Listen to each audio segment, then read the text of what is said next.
Sebelum menjadi negara kesatuan, dulunya ada banyak kerajaan di Nusantara.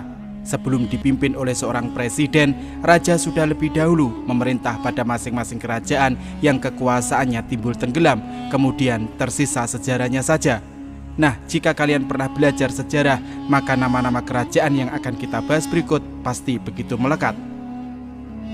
Berikut ini daftar kerajaan yang dalam perjalanannya merupakan yang paling berpengaruh serta kerajaan terbesar di Nusantara versi Jinglang Channel. Simaklah sampai habis.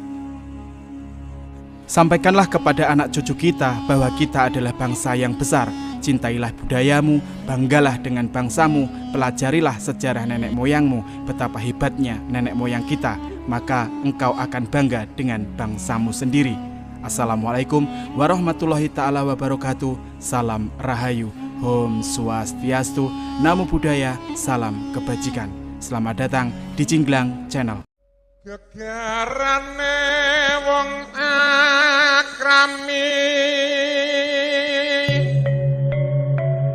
among api pawit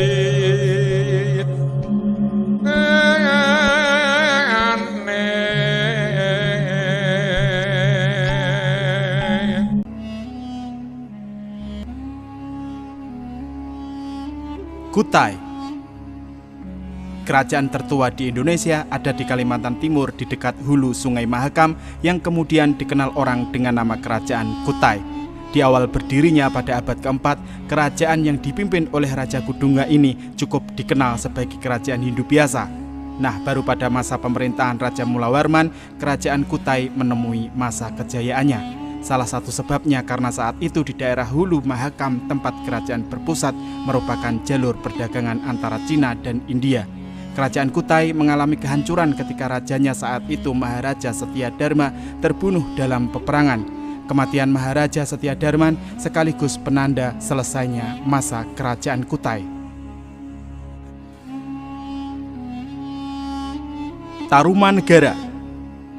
Berdasarkan pada sumber Tugu Prasasti pada tahun 358, berdirilah sebuah kerajaan yang diinisiasi oleh seorang bernama Jaya Singawarman yang kelak akan bertahan hingga tahun 669.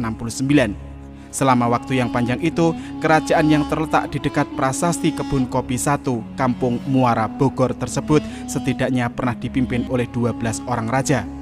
Namun nama Raja Purnawarman menjadi nama yang paling tenar. Bagaimana tidak, di tangannya lah Tarumanegara berkembang sedemikian pesatnya, tidak hanya mengeringkan daerah pesisir pantai untuk dijadikan areal pertanian dan pemukiman, ia juga berhasil membawa Tarumanegara sukses dalam bidang perdagangan. Tidak hanya melalui kulit penyu, masyarakat Tarumanegara juga sukses memperjualbelikan emas dan jumlah perak yang membuatnya dekat dengan pertambangan jauh-jauh hari.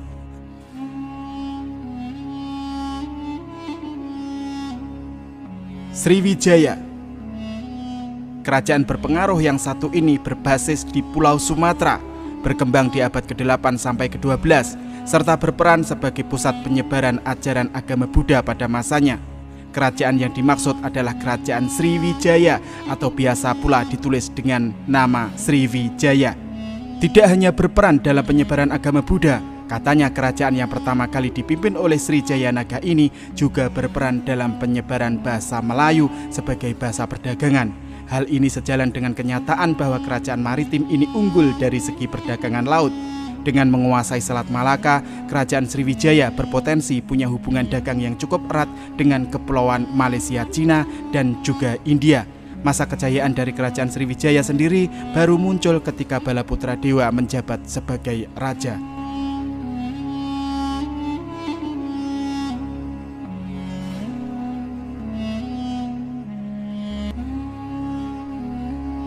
Mataram. Jika kalian ingin mencari tahu pengaruh kerajaan Mataram, mengunjungi Candi Prambanan atau Borobudur adalah salah satu jalannya. Bangunan kuno dengan arsitektur megah ini merupakan peninggalan kerajaan Mataram kuno yang sudah ada sejak abad ke-8.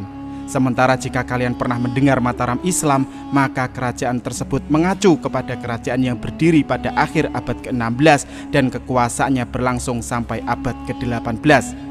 Ya, menurut sejarah, mengutip dari ulasan dalam Kompasiana, ada dua kerajaan Mataram, yakni Mataram kuno dan yang kedua adalah Mataram Islam. Meski begitu, dalam perjalanannya, Mataram kuno yang masih lebih sering disebut-sebut karena meski membahas Mataram Islam sekalipun, bahasan Mataram kuno sekiranya masih terbawa.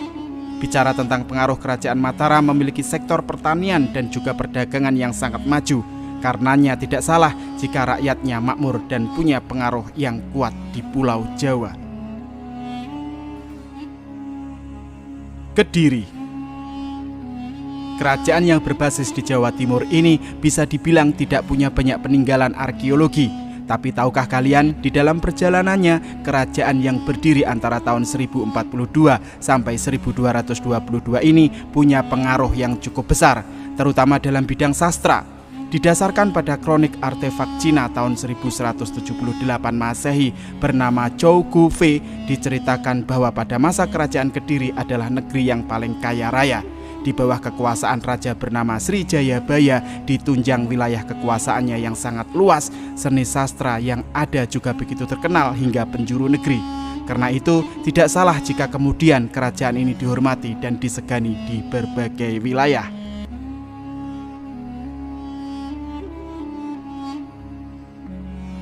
Singosari.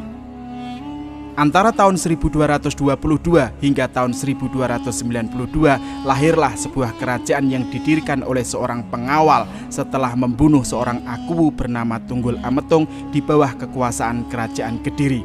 Tahukah kalian siapa pengawal yang dimaksud?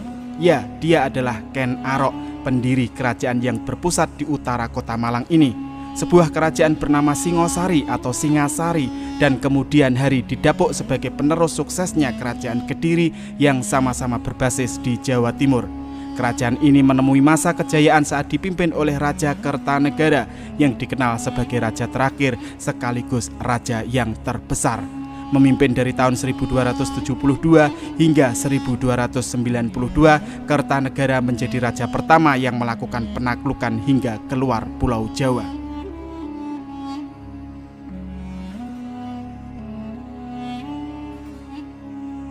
Majapahit. Tentunya kalian masih ingat dengan Sumpah Palapa yang melegenda ala Gajah Mada. Ya, sumpah yang menyatukan wilayah-wilayah Nusantara di bawah naungan Majapahit oleh Patih Gajah Mada tersebut benar-benar terjadi dan pada akhirnya mengantarkan kerajaan yang berdiri pada tahun 1293 hingga 1500 ini menjadi kerajaan paling berpengaruh di Nusantara. Setidaknya demikianlah de Klerk menyebutkan dalam sejarah Indonesia modern pada tahun 1991. Dalam catatan tersebut disebutkan bahwa Majapahit merupakan kerajaan Hindu-Buddha terakhir yang menguasai Nusantara dan dianggap sebagai salah satu negara terbesar dalam sejarah Indonesia.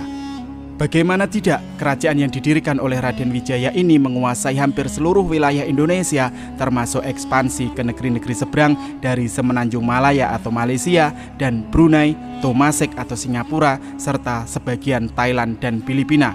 Bahkan menurut negara Kertagama seperti dikutip dari buku Dinamika Islam Filipina, Burma, dan Thailand, tidak kurang dari 98 kerajaan pernah bernaung di bawah kekuasaan Majapahit.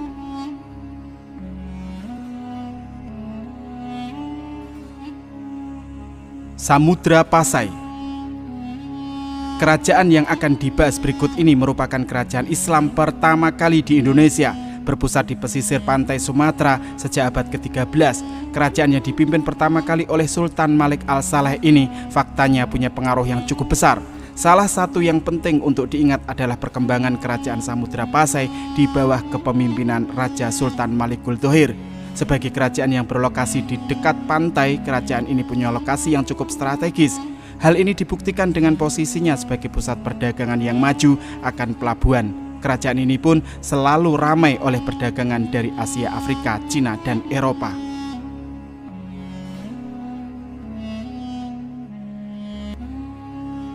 Demak. Setelah Majapahit runtuh, kerajaan Demak langsung pasang badan dan didaulat sebagai kerajaan yang paling maju di Nusantara. Ada yang tahu kenapa? Faktanya kerajaan yang didirikan pertama kali oleh Raden Patah di tahun 1478 ini merupakan kerajaan Islam pertama yang ada di Pulau Jawa. Sejalan dengan itu, kerajaan yang berlokasi sekitar 25 km dari kota Semarang, tepatnya di jalan menuju Kudus dari Surabaya ini, juga telah berjasa melahirkan Wali Songo atau 9 wali yang punya peran penting dalam penyebaran agama Islam di Nusantara. Jadi tidak perlu lagi diragukan pengaruhnya. Kalian pasti sudah bisa membayangkan sendiri, bukan? Itulah tadi beberapa kerajaan terbesar dan berpengaruh yang pernah ada di Nusantara.